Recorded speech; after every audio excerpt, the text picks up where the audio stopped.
What's up, people? It's your boy Kurt the Jerk saying what up. I hope everybody's doing great. Today we're gonna unpack Zohar Madani's mayor to elect Zohar Madani's policy, what he's gonna do with NYPD, and gather all the information I can get from my sources. What I mean sources, I mean Google. And my opinion, do I think it's gonna be effective? And I think for what people need to understand is that the model that he's doing, he's taking something from other states where they had some success. And, you know, time will tell if it'll work with New York City. So he's making, the Community Safety, Office of Public Safety or something like that, or Community Safety. And I think it'll be effective. I don't see it being something that can't work. I just think that he put the brightest minds on there. I think he can succeed in it, because a lot of people say, oh, he's going to defund the police, he's defunding and stuff like that. I'm like, nah, it doesn't look like it's defunding. It looks like restructure or redefine NYPD, make it more effective, given opportunities for police officers to do serious police crimes and not focus on all these mental health issues. You know, when you look at NYPD over 10 year strands, they spend billions of dollars and lawsuits, and some of them could have been solved because a lot of those cases were mental health cases. But because they was lost in the system due to our social safety net not working the way it's supposed to, you know, some of these people was homeless, some of these people had mental illness, some of them not getting their medication, and it was a big issue. So today I want to present my case on why I think that it might be effective. I could be wrong. You know, I don't have all the answers. Ladies and gentlemen, this is all for entertainment purposes. And please like and share and subscribe with your friends and family. And then now we're going to unpack into the things that I think that how it's going to be effective. First thing, let me add this to the stage. We're going to remove this, add this. Okay, matter of fact, I'm going to make the screen full. Okay. Let me see some. We're going to make it full real quick. Just give me a minute. All right. So I'm going to look at the same thing you guys are looking at. This is from Brad Lander's office. You know, he's a New York controller currently right now, right? And basically, it talks about Rikers Island, right? Because that's one of the ways we spend so much money. I don't think we need to get rid of the whole entire Rikers Island, but I think we need to reduce it. And I think that we need to do more assessments of the inmates in there, because a lot of them are in there. Some of them have mental issues, from what it seems, but they get lost to the system because they constantly repeat offenders, so they go back and forth in the system and all that. And when you look at it, it says the annual cost of incarceration, just one person, is $556,000. So an incarcerated person stay there for 1 year, because it's a county jail. It's the largest one of the largest county jails in the world. So you can't stay there forever. But it's $556,000. You know, so that means it's $1,500 a day. Don't you know, with the Obamacare insurance or whatever health subsidies, you only right now will pay around $600 or $700 for inpatient for a month. That's how much it costs for inpatient, $600 or $700. It might put a strain on the healthcare system, but we need to balance this thing out somehow, because I think the city's spending too much money. This is where a lot of money's going. And in my opinion, I think what Zohar is going to do is, since he's getting the brightest mind on the job, they're going to be audit all these departments, and they're going to see where money's being spent that shouldn't be spent. Because, you know, there's a lot of buddies, handshakes under the table, and there's a lot of corruption. We see with Eric Adams' administration was a lot of corruption, so that's part of the issue right there. But this is serious right here. Think about it. $500,000. You got people that don't even make $500,000 in a year, but we spend $500,000 as taxpayers in New York City for each inmate that's incarcerated for a year in Rikers Island. That's nuts. That has to change. I see why they was trying to break it away, because it would save some money if all cities try to handle their own population. But nevertheless, his community safe, Office of Public Safety, I think that would be very effective. And the reason why I would think would be a very effective because let me get myself up there real quick. Now, the reason why I think it would be effective is because he's going to have a lot of social workers in there. And what they're going to do is not only answer nonviolent calls for NYPD, because what he said, and I did research, is right. They get around 200,000 calls a year. So that'll be 200,000 calls, or maybe 100-something thousand calls they don't have to respond to because they have the public safety that's going to go address that.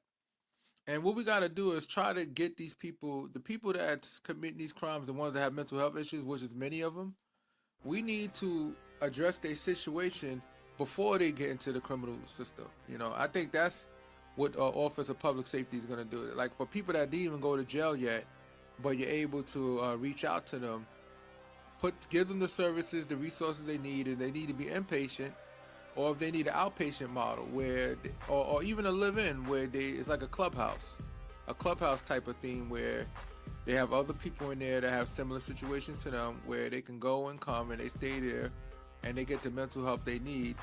And from what I was told, it's very successful. It's been becoming very successful. It's a good model. So that's one good model. So Zohan Mamdani said he's not going to defund the NYPD, and I believe him, because what he's going to do is allow police officers that's currently there, because he say he don't mind with the amount of people that's in the police force right now. So he want to hire social workers now, Office of Public Safety. But I think to make the union happy, the NYPD union, the PBA union, put them all under the same umbrella. So even though it might be a different department, probably not located in the, any precincts, it could still be under NYPD's jurisdiction since they're gonna work together anyway. And at least it won't feel like defunding because they all part of the same system. It's just like you created something new. It's like you create a new division. Because other states has been doing it and it's been successful. You know, so we need to start doing things now. I think it's time for us to stop putting band-aids on situations, because when I was listening to the other candidates, they're like, "Oh, we're gonna deploy more police officers." That's not what the city needs. It needs more mental health therapists, mental health professionals. I'm sorry, and for some people that need medication, get them the medication they need. And instead of these homeless people just sleeping on the street, no, we need to get professionals out there to get them the help they need. Like, hey, maybe you need inpatient or maybe you need outpatient, but one way or another, we got to get you out of here. You can't be sleeping in the subways, you know. But when you speak to the homeless, because I worked I did volunteer services before, feeding the homeless, and one of the things I learned, they said that the shelters are so unsafe, it feels like it's prison. Meaning that you can get hurt in there, things can happen to you, so it's so unsafe. So they rather take their chances on the street. So that's why a lot of them are not sleeping in the shelter, because they think the shelter is very dangerous. So that's another issue that need to be addressed, because they should, if you need the help you need, you should be able to go in there and not worry about getting hurt in the shelter, because it's supposed to be a place where everybody needs to get their stuff together. So you shouldn't have to worry about getting hurt in there. So I think they got to create a system for that. But nevertheless, a lot of this stuff is mental health anyway, so it got to get addressed somehow. So I don't think that, like I said, I don't think he's going to defund. I don't think he's going to defund NYPD. I just think he's going to transform it. He's going to make it something else. You know, we got currently 32,000 police officers. I remember when it was around 37,000 cops. So cops are leaving because of mandatory overtime, right? That's been the issue. And I did my own study. A lot of these cops, none of them want to come public because obviously they're public service, so they can't go public. And I know I got a lot of friends as police officers too. So I did a study, like in my own little assessment. I talked to 30 different cops, right? And at least 80% of them had the same opinion. It was like they hate the fact that, you know, because a lot of them have 4-day shifts, right? And then they off for a couple of days, like 3 days, like 4 on, 3 off or something like that. But a lot of times they get mandated to work extra, and that's where they get angry, because they're like, "Dad, this is not what I signed up to do, all this overtime. I got a family. I want to spend time with my family. I want to go places. But I don't know if I've got mandatory overtime or not." So I get it, and I understand the circumstances and the need to change. But that's the current situation right now, and I think that's the reason why a lot of people have a lot of NYPD officers have a disdain for their own the police department, because they don't want to work all this unnecessary overtime. You know, so given this program will eliminate, it's not gonna take away all the overtime, but it's gonna eliminate overtime where it could, I believe, in good reason, it's gonna be reasonable, where a lot of police officers don't feel overbearing with all this situation. They'll have an opportunity to be able to take a couple of days off at a time when they want to, you know, I mean when they need to and stuff, and not because their department is mandatory, you know, mandatory giving them extra hours that they don't want. You know, everybody wants to make money, don't get me wrong, but there's limitations to it, right? So, and I want everybody to give Zohar Mamdani a chance. You know, he's a socialist, and a lot of people say, oh, he's a communist and all that. I'm gonna make a video about that, because I think a lot of people don't understand socialists and communists. But I will say this: you need both. There's nothing wrong with I'm sorry, I said communist. You need both. You need capitalism, and you also need socialism to work together, intertwine, where there's a healthy balance. Like, everybody needs checks and balances, and the government's supposed to check businesses when they get out of line, because they, you know, these corporations will overdo it with advertisement and scamming and all that stuff. So we need our government to operate as a government where it checks big businesses so they won't take advantage of the consumers. So there's need to be a healthy balance. I'm not saying capitalism is a bad thing. I just think it doesn't work in New York, because, you know, a lot of people, if you ask anybody, they say everything's so expensive, right? But like I said, I'm gonna make a whole video about that. That's a whole big topic right there. So pretty much what it looks at, when you look at the annual reports, I'm gonna go to the annual reports now. That's what I wanted to show next. Let me see. Annual reports look kind of crazy and stuff. New York pays too much money, and they pay too much money in civil suits and stuff like that. We gotta fix that. Let me see, I'm gonna go to the annual reports right now. Okay, so we're at the annual reports. Let's take a look at it real quick. It's pretty interesting. I'm like, ooh, I don't like this too much. Okay, so this is Brad Lander's annual report. You know, he's a controller, like I stated before. You can go here to controller.nyc.gov, and you could be able to obtain all the same information I'm looking at right now. So this is not me just talking out my behind or randomly saying stuff. This is right here. This is what the settlement's been filed when you look at it like this. That's the graph, how it's broken down. Look at all these claims, 33, 33, 30. It's like all it stayed in the 30s all the way up. Then it got low in the 20s, and then it went back up to the 30s in 2023.